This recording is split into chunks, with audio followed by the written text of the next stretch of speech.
Hi, and welcome to the Basic Music Reading Skills course developed by Paul Hill that we did here at St. Luke's Presbyterian Church about 10 years ago, and we're presenting online now.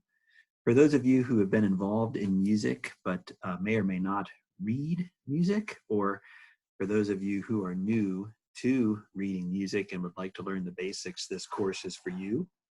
And I'd look forward to hearing about your experience with it.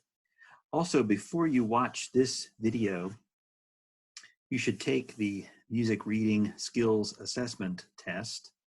And if you don't have access to that, let me know and I can make it available to you just so that you can compare what you know before you take the course to what you will have learned once you have completed the course.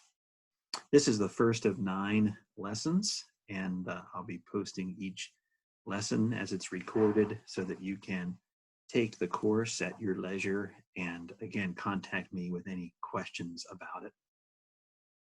If you have convinced yourself that for years that you can't read music, just by saying that over and over to yourself, this might be a true challenge.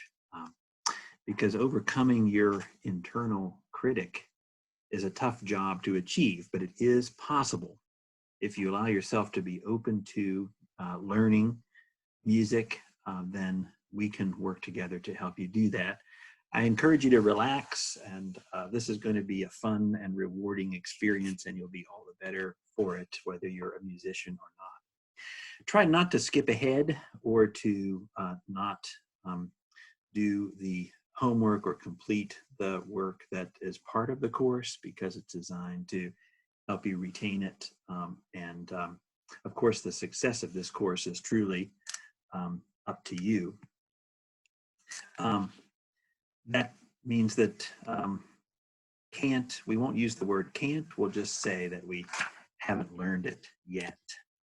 We're going to skip housekeeping duties because this assumes that you're going to be in person and not taking this online, and we'll skip ahead to, again, a couple of pointers that you can just listen to the video. You don't have to take notes unless you really want to, because as I said, there will be a handout available, and you can find that where you find the skills assessment test, or again, if you don't have access to that, just let me know. And there will also be homework, which would be good for you to complete. I will make the answers available to you, again, since we're not here in class together, and that way you can take it as quickly or as slowly as you'd like to, but of course, no peeking at the answers before the homework is completed. The first lesson is about the basics that music is made up of symbols, and all music reading is based on the premise that musical symbols represent something else, and learning that something else and how to interpret those symbols and apply them to organized sounds is basic to reading music. Obviously, we live in a world based on communicating through symbols, and I want to take a look at some of those symbols to prove my point about that. So we have to remember to keep the name of the symbol separate from what it actually represents. So obviously, this is a symbol that we find all the time in our daily life. The shape or the name of this image is an octagon, right? And the symbol represents what the word is that's printed on the sign, which is stop, right? And that is universal almost the world over. And even if the word stop was not printed, as in viewing this shape from the other side, for instance, when you stop at an intersection, the shape alone still tells you what is expected of a driver or maybe a pedestrian who is facing the sign. This is, again, another road sign. It's an inverted triangle at its basic form, but it represents yield. And of course, we know that it's not just simply a triangle, but it means to slow down, look for other traffic, and allow that traffic to pass before you proceed. Here's some other fun signs. The symbol itself is the circle with the slash, and it represents don't do it, or it's forbidden to do it. Hopefully there would not be a sign that says no horn blowing, but certainly you've all seen the no right turn sign and various other things that have had a red circle with a slash above it, which means don't do it or no, whatever it might be. Again, another basic symbol, it's the letter C. It represents a sound, or actually several possible sounds, and of course it's the third sequence in the 26 letters of the English alphabet. It's also a consonant. This is an A, right? It again represents another sound. This time it's a vowel sound, and it's the first symbol in our 26-letter alphabet. And one more is a T, and it represents a sound, and it's the 20th letter in the English alphabet. But when we combine these three symbols, we get a word, right? And it's an animal, and of course this word is cat, and it's a combination of those three individual letter symbols into one word symbols. And we recognize this spelling and pronounce this unique combination of letter symbols in a certain way. And we see it as one combined symbol, and it produces a certain image in our mind. We could pronounce it Kate or Sat or Sate, but in this particular combination in English, we pronounce it cat, because there are rules that guide the construction of symbols in order to create words. And even though English is pretty messed up as far as a language goes, with all kinds of exceptions and things, rules still do exist. And so the exact same can be said of the language of music. Symbols are organized according to basic rules, but operating as our English alphabet words and language, music is a language as well. So here are some of those basic things about English. You know, letters are symbols that represent sounds. There are only 26 basic symbols in the language. Combining letters and symbols together create other symbols, which then have their own meanings. Some letters have unique qualities about them that we have to know in order to use them. And although we have a confusing language to learn, we settle on some rules and learn the exceptions in order to communicate in a common language. So, what does this have to do with music? This is not an English lesson. Well, everything. Most of music is based on symbol recognition and application. There are only a basic set of symbols necessary for reading music. Some of these symbols actually have logic in how they're constructed, used, and lead to the construction of other symbols. Most symbols only mean one thing, unlike our language, where many exceptions can lead to more confusion and more rules. When it comes to musical symbols, they generally mean only one thing. Music follows a very predictable logic. There is a sequence of symbols that tell you how to interpret the other symbols. But the good news is that once you know how to read the first informational symbols, the other symbols fall into place every time. So don't panic. We're going to explore each symbol very carefully laid out in a plan over these next 9 lessons. And this is going to be, admittedly, the bare bones, no frills version of how to read music. And each symbol will approach on a need to know basis and will provide you with those basic tools that you need to be able to read the music. Reading music is just like reading this sentence or any of these slides. We've learned the alphabet and then the combinations, making sounds, which are phonetics. Then the rules and guidelines were introduced. Words became more useful, and eventually sentences were constructed, leading to paragraphs, to stories, etc. But you didn't start out with complex sentences when you learned how to read. And interestingly enough, you were talking before you learned the alphabet. And that relates to music in a way that, it's more than likely that you've also sung hymns or songs before you learned how to read music. But that didn't stop you from being able to sing. You just didn't know the musical alphabet. So we're going to learn the musical alphabet and actually read the music that you've been singing or playing for years. And don't get it wrong. When you sing, anytime you sing, either with a choir or from the hymnal in church each week, you are making music. But this class is assuming that you are not reading the music. Music making and music reading can happen separately without one or the other. Somebody who's deaf or mute could read music but not be able to make it. And somebody who won American Idol could certainly make music but may not be able to read it. And so this is one of our goals, is to bring those two actions together, and we can achieve a higher appreciation for doing either and or hopefully both.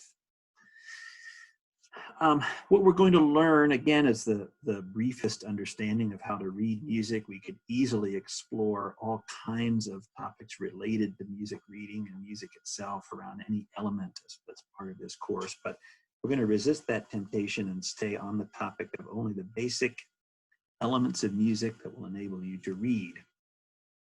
And if you have other questions related to what we're talking about that come up as you go through the course, feel free to let me know, and we can talk more about that in a sidebar or in addition to the course. Certainly, it would be great if there were other questions or things that you had that came out of this course. There is a musical Sodoku game that is available to you. And again, if you don't have that, please let me know and we can make that available to you. The reason we say Sodoku is Sodoku generally uses numbers, but it doesn't require mathematics. It just requires you to work with the number symbols themselves and identify the symbol or the shape and place them in the correct spot in the puzzle. So just do that for fun if you'd like to. It's not required, but it works the same way as a number Sudoku would work, but it's kind of a fun game to play with musical symbols, and a lot of them that we will learn in this course. So just a very brief history of musical notation, since that's what we're talking about, the symbols of music. As far back as we can go in recorded history, we have evidence that music was being made, but the problem was there was no system to write the music down and share it with others. We relied on an oral system. People learned the songs by rote, by hearing them, and passed them along that way. In the Middle Ages, we felt the need to write the music down, and it led to some very creative ways to do that. The bottom line is, just as an artist needs a canvas or some kind of medium to record his art, a musician needed a medium to record his music. So we developed, as musicians, our own particular canvas for doing that. So over about the course of 3 centuries, 300 years, a universally accepted canvas evolved upon which musicians could write their music and share it with others. We call it today the music staff. The correct plural to that word is staves, not staffs. This is the thing upon which all music is written down. So we can interpret it and we can make the music by following the instructions that's on the music staff. Don't forget, this is a representation of the music, because music is an acoustic function. Whatever we read on the music page helps us communicate it universally, and it allows the composer to indicate how she wants her music to sound. So don't confuse those two. The written music is not the actual music, but this is the way we can make it universally known. This is some of the earliest music notation that we know of around the 10th century. Notes or symbols used to be called neumes, and they were written above the words to communicate the sounds, the direction of the sound, the length of the sound that each word should have. And at some point, somebody knew how to interpret this, but I don't think any of us, myself included, would know exactly how to do that. What's changed here is that they decided to finally make it a little bit more easy to read by giving you a reference point, which is that single line that goes across the page. There's a solid line, and there's also a dotted line, if you notice. It gives perspective to where the neumes are placed, and those are those little square note heads. This is, again, another couple hundred years later. And the next phase was the neumes are still above the lines, but now the lines are being manipulated. You can see how the lines now become not quite straight. And this really actually became a bit more confusing, as we found out. And so they went back to the straight line. And this, by the early 15th century, is the beginnings of what we know today as a music staff with neumes. And they're not all, if you notice, the same shape. Some of them are square, some of them are in clusters, some of them are diamonds, and they're placed on a line that has received a name designation. This is the first time we get a certain line being designated as a particular note by which, or pitch by which, the other neumes are arranged.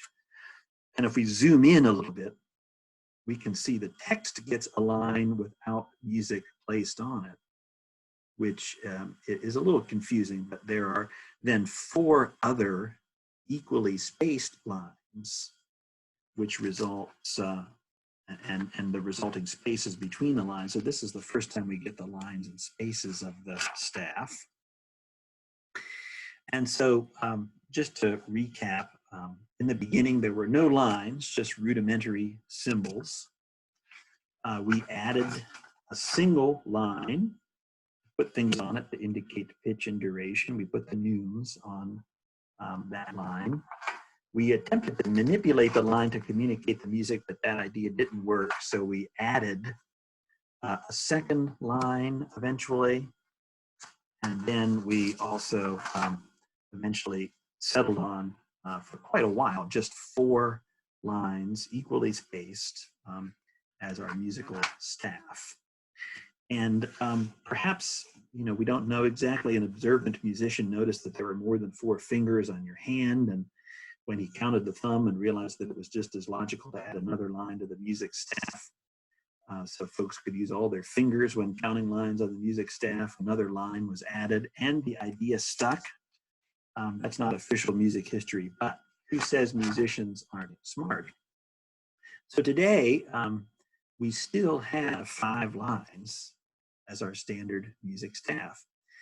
And remember that this is our musical canvas right here, the 5 lines and 4 spaces in between of the music staff, which is our musical canvas, where we place notes and other important information about how to communicate the music. And it's very important to remember that you should always think about counting the lines from the bottom upward. The first line of the staff is always on the bottom, and the 5th is on the top. That's very important. So as pitch goes up, so do our numbers. So if you turn to any hymn in your hymnal or open up any piece of music, you'll find that this is true across the board, no matter what staff you can find to look at, no matter how many notes, no matter how many voice parts. There will be only 5 lines and 4 internal spaces. And that's the way we still do music today. So if you encounter these 5 lines somewhere in the wild, what will you call it? Of course, you will call it a music staff, because it could not be anything else. So with the music staff acting much like a bare Christmas tree, let's start hanging some ornaments on it. The first thing we'll hang on it are barlines. See the role that barlines have? Let's use another familiar image as a guide for what barlines do. This is a train, right? And it's a long line of individual, mostly evenly spaced, smaller units called cars. And to show that the cars are separate, yet joined with the other cars to make a continuous train, we can put a single vertical line between each car to show the distinction between the cars without actually disconnecting them. And then to help show for a fact that the train is finished after the caboose, we can put a double line to show that more clearly. And in fact, even to really show more clearly that it's over, we can make the very last line a vertical, heavy, bold line. And now it's very clear that the train is done.